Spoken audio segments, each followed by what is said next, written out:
नमस्कार दोस्तों। 13 नवंबर 2022 को तुर्की के शहर इस्तांबुल में एक बहुत बड़ा बॉम्ब ब्लास्ट हुआ, जिसके नतीजे में 6 तुर्की सिविलियंस मौत के मुंह में चले गए और करीबन 80 लोग गंभीर रूप घायल हुए। तुर्की की गवर्नमेंट ने नॉर्दर्न सीरिया और तुर्की में मौजूद कुर्दिश बागियों को इस अटैक पर ब्लेम किया, जबकि दूसरी तरफ कुर्दिश बागी ग्रुप्स PKK और SDF ने बड़ा ओपनली डिनाई किया कि उनका इस अटैक से कोई कनेक्शन नहीं है। मगर फिर भी इस अटैक के एक वीक के बाद तुर्किश जेट्स और तोपों ने नॉर्दर्न सीरिया और इराक में मौजूद कुर्दिश ग्रुप्स PKK और SDF की पोजीशंस पर बमबारी शुरू कर दी। और फिर 21 नवंबर 2022 को तुर्किश प्रेसिडेंट तैयब एर्दोगान ने ये थ्रेट किया कि ये बम्बार्डमेंट तो अभी सिर्फ शुरुआत है और तुर्की बहुत जल्द नॉर्दर्न सीरिया में मौजूद कुर्दिश बागियों पे फुल स्केल अटैक करने जा रहा है। इस अटैक का पर्पस ये होगा कि तुर्की और सीरिया के बॉर्डर्स पर ये 30 किलोमीटर का एक सेफ जोन बनाया जाए, जिसपे तुर्किश आर्मी का पूरा कंट्रोल होगा।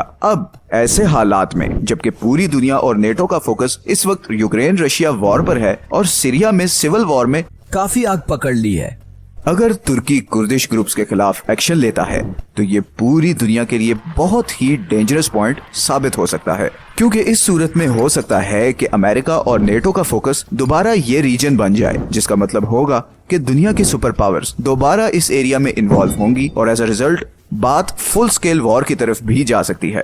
लेकिन तुर्की को आखिर कुर्द लोगों से इशू क्या है, और अगर ये वॉर शुरू होती है तो ये पूरी दुनिया को कैसे अफेक्ट करेगी, आए जान इस वीडियो में। आज हमारे पास एक दिलचस्प विषय है, लेकिन पहले मैं कॉफी बनाऊंगा और फिर हम जारी रखेंगे। इस सारे इशू को समझने के लिए हमें कुछ बेसिक जियोपॉलिटिकल और डेमोग्राफिक रियलिटीज समझना होंगी। सबसे पहला फैक्टर ये है कि तुर्की फ्रांस, जापान या जर्मनी की तरह एथनिकली होमोजीनियस कंट्री नहीं है। मतलब जैसे फ्रांस में फ्रेंच रहते हैं, जर्मनी में जर्मन्स रहते हैं, वैसे तुर्की में सिर्फ तुर्क लोग नहीं रहते, बल्कि वहाँ पर करीबन 1.5 करोड़ कुर्द भी रहते हैं, जो तुर्की की टोटल पॉपुलेशन का ऑलमोस्ट 15% बनता है। कुर्द तुर्किश लोगों से काफी डिफरेंट हैं और इनकी अपनी लैंग्वेज और कल्चर है और इनकी मेजॉरिटी सुन्नी मुस्लिम्स है। लेकिन कुर्द सिर्फ तुर्की में ही नहीं रहते, बल्कि इस सारे एरिया में साउथ ईस्टर्न तुर्की से लेकर नॉर्दर्न सीरिया, नॉर्दर्न इराक और वेस्टर्न ईरान के दरमियान करीबन 3 से 4 करोड़ कुर्द रहते हैं। कुर्द दुनिया की वो सबसे बड़ी नेशनलिटी हैं जिनका खुद का कोई कंट्री नहीं, और इसीलिए हर कुछ टाइम बाद कुर्द लोगों की तरफ से ऐसी एफर्ट्स की गई हैं कि इस एरिया पर एक ऑफिशियल कंट्री बनाया जाए जिसे कुर्दिस्तान कहा जाएगा। मगर ऐसी सारी एफर्ट्स को तुर्की, सीरिया, इराक और ईरान ने बड़ी सख्ती से सप्रेस किया है, और इसकी बड़ी सिंपल रीजन ये है कि अगर किसी एक रीजन पर भी ऐसा हो गया तो बाकी कंट्रीज में मौजूद कुर्द भी इधर यूनाइट हो जाएंगे। फॉर एग्जाम्पल, अगर सीरिया के कुर्द इस एरिया पर अपना कंट्री बनाते हैं तो तुर्की के कुर्द भी चाहेंगे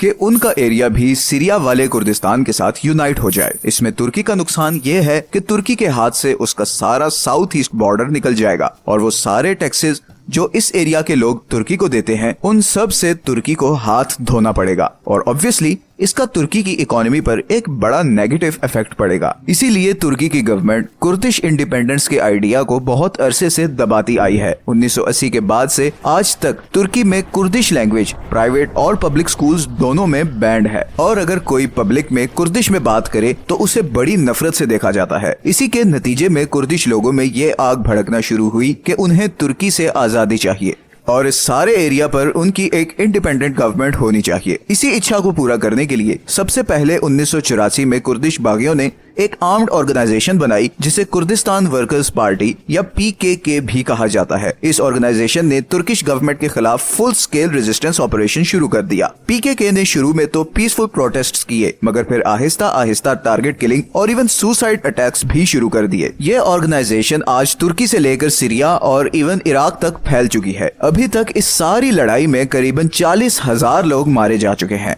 और तुर्की को बिलियंस ऑफ डॉलर्स का नुकसान उठाना पड़ा है। मैं उन लोगों को धीरे से याद दिलाना भूल गया जो लाइक बटन दबाना भूल गए हैं। तुर्की और दूसरे अरब कंट्रीज इसी कुर्दिश मूवमेंट को दबाने के लिए बरसों से सीरिया और इराक में PKK की बेसिस पर अटैक करते रहे हैं। मगर फिर 2011 में सब कुछ बदलना शुरू हो गया जब सिविल वॉर की वजह से सीरियन गवर्नमेंट कुर्दिश बागियों को रोकने में मुकम्मल फेल हो गई। सीरिया में रहने वाले कुर्दिश लोगों को ऐसे ही किसी मौके की तलाश थी। सीरिया के कुर्दिश ग्रुप्स ने PKK की तरह अपना एक आर्म्ड ग्रुप बनाया और उसका नाम रखा सीरियन डेमोक्रेटिक फोर्सेस या शॉर्ट फॉर्म में SDF। अब क्योंकि ये ग्रुप बशार उल असद के अगेंस्ट था तो इसे अमेरिका की सपोर्ट भी मिल गई और इसी सपोर्ट की वजह से इस ग्रुप ने नॉर्थ ईस्टर्न सीरिया पर पूरा कंट्रोल हासिल कर लिया। अब यही चीज तुर्की के लिए एक बहुत बड़ी थ्रेट थी, क्योंकि इस सारे एरिया पर कुर्दिश ग्रुप्स का कंट्रोल होने का मतलब था कि तुर्की के अपने कुर्दिश बागी ग्रुप्स जैसे कि पीकेके के पास एक जबरदस्त मौका है कि वो एसडीएफ के साथ मिलकर तुर्किश गवर्नमेंट पर अटैक करे और फ्यूचर में अगर ये लोग ज्यादा स्ट्रॉन्ग हो गए तो तुर्की के सारे कुर्दिश मेजोरिटी एरियाज पर इन लोगों का कंट्रोल हो सकता है और एज अ रिजल्ट तुर्की का ये सारा south eastern Kurdish majority area उसके हाथ से निकल सकता है। और जाहिर है तुर्की ये कभी नहीं होने देगा। तुर्की पहले ही सीरिया के कुछ नॉर्दर्न पार्ट्स को कंट्रोल करता है, लेकिन अगर इस मूवमेंट को टोटली क्रश करना है तो इसे ये 30 किलोमीटर का बफर जोन बनाना पड़ेगा ताकि एसडीएफ और पीकेके का कनेक्शन तोड़ा जा सके। और जब ये कनेक्शन टूटेगा तो तुर्की के लिए पीकेके को क्रश करना आसान होगा और नतीजतन तुर्की में बॉम्ब ब्लास्ट और टेररिज्म एक्टिविटीज के चांसेस कम हो जाएंगे।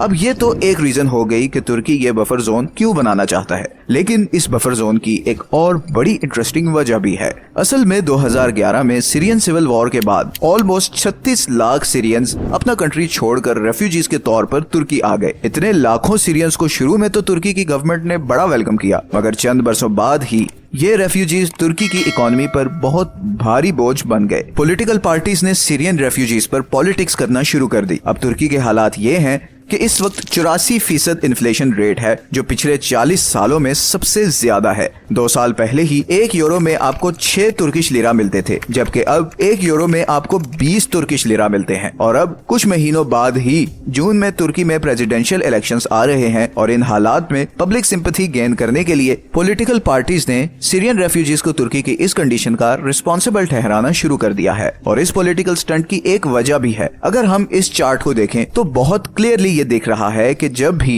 तुर्की ने सीरिया पे अटैक किया, अर्दोआन की अप्रूवल रेटिंग जंप कर गई। और अभी जिस तरह तुर्की की इकोनॉमिक सिचुएशन है, तैयब अर्दोआन के पास अपनी अप्रूवल रेटिंग इंप्रूव करने का यही बेस्ट चांस है कि वो सीरिया पर अटैक करे और इस सेफ जोन को अपने कंट्रोल में ले ले। सारी पब्लिक को सीरियन रेफ्यूजीज के अगेंस्ट किया जा रहा है। प्रेसिडेंट अर्दोआन ने तो यहाँ तक कहा है कि मई में वो तकरीबन 10 लाख सीरियंस को वापस उनके देश भेज देंगे। इस वक्त तुर्की की सारी पॉलिटिकल पार्टीज इसी एक नारे पर अपना इलेक्शन मैनिफेस्टो बिल्ड कर रही है। लेकिन इतने लाखों सीरियंस को वापस सिविल वॉर का शिकार सीरिया में भेजना सिर्फ एक बहुत बड़ा डिजास्टर होगा और इसीलिए तुर्की की गवर्नमेंट ये चाह रही है कि इन सीरियंस को इस 30 किलोमीटर के सेफ जोन में सेटल करे। इन सीरियंस को यहाँ सेटल करने का एक और बेनिफिट तुर्की को ये होगा कि इस एरिया में कुर्द लोगों का होल्ड कम होता जाएगा और फ्यूचर में जब सीरियन सिविल वॉर खत्म होगी तो सिविल वॉर जीतने वाले ग्रुप को तुर्की से ही बात करनी पड़ेगी और उसकी डिमांड्स मानना पड़ेंगी। लेकिन यहाँ पर एक और बहुत ही इंटरेस्टिंग पॉइंट जो मैं आपको बताने वाला हूँ, जिससे इस सारी वॉर की कॉम्प्लेक्सिटी आपको समझ आने लगेगी। अगर तुर्की ने सीरिया पर अटैक किया तो उसका एक बहुत बड़ा दोस्त नाराज हो सकता है और वो दोस्त है यूनाइटेड स्टेट्स ऑफ अमेरिका। असल में America openly Syrian Kurdish group SDF को आईसिस और बशार उल असद की गवर्नमेंट के खिलाफ लड़ने के लिए सपोर्ट करता है और इन केस तुर्की ने एसडीएफ पर अटैक किया तो एसडीएफ का सारा फोकस आईसिस से हटकर अपना डिफेंस हो जाएगा। इसीलिए जब तुर्की ने अनाउंस किया कि वो सीरिया पर अटैक करने जा रहा है तो वॉशिंगटन ने इसे बड़ा स्ट्रिक्टली अपोज किया, मगर अमेरिका वर्बली अपोज करने के अलावा कुछ ज्यादा कर भी नहीं सकता, क्योंकि रशिया यूक्रेन वॉर के बाद से तुर्की की जियोपॉलिटिकल इंपॉर्टेंस बहुत ज्यादा बढ़ गई है। फिनलैंड और स्वीडन ने हाल ही में नेटो का मेंबर बनने के लिए अप्लाई किया है और उनकी मेंबरशिप सारे नेटो मेंबर्स को अप्रूव करनी पड़ेगी, जिनमें तुर्की भी शामिल है। इसीलिए अमेरिका कोई भी ऐसा एक्शन नहीं लेना चाहता जिसकी वजह से तुर्की रिफ्यूज कर दे और फिनलैंड एंड स्वीडन की मेंबरशिप खतरे में पड़ जाए। सीरियन सिविल वॉर में अमेरिका के अलावा दूसरा सबसे बड़ा इंटरनेशनल प्लेयर है रशिया। शुरू में तो रशिया और तुर्की के जियोपॉलिटिकल इंटरेस्ट डिफरेंट थे, बिकॉज तुर्की बशार उल असद के अगेंस्ट था और रशिया चाहता था कि असद गवर्नमेंट में ही रहे। और इसकी एक बहुत इंपॉर्टेंट रीजन भी है। असल में अगर आप सीरिया के लेफ्ट साइड पर आए तो यहाँ पर मेडिटरेनियन सी के बिल्कुल साथ एक शहर है टार्डिस, जहाँ पर एक बहुत बड़ा सी पोर्ट है। ये पोर्ट पूरे मेडिटरेनियन सी में वो अकेला पोर्ट है जिसे रशियन नेवी यूज कर सकती है और इसे यूज करने के लिए रशिया ने असद की गवर्नमेंट से अगले 50 साल का कॉन्ट्रैक्ट कर रखा है। अगर ये पोर्ट ना हो तो रशियन नेवी को तुर्की स्ट्रेट के नेटो कंट्रोल्ड चोक पॉइंट से गुजरकर वापस रशिया जाना पड़ेगा और जाहिर है नेटो के साथ वॉर की सूरत में इसका मतलब टोटल डिजास्टर होगा। इसीलिए रशिया चाहता है कि सीरिया पर असद का ही कंट्रोल रहे ताकि उसकी नेवी टार्डिस का पोर्ट यूज करती रहे और मिडल ईस्टर्न सिचुएशन पर उसकी नजर भी रहे। तो अगर तुर्की एसडीएफ पर अटैक करता है तो वो जियोपॉलिटिकली रशिया के गोल से अलाइन हो जाता है, क्योंकि फिर असद की गवर्नमेंट को चैलेंज करने वाला कोई और बड़ा ग्रुप नहीं होगा। इसीलिए तुर्की के इस डिसीजन का पूरे मिडल ईस्ट और यूरोप पर बहुत गहरा असर पड़ सकता है।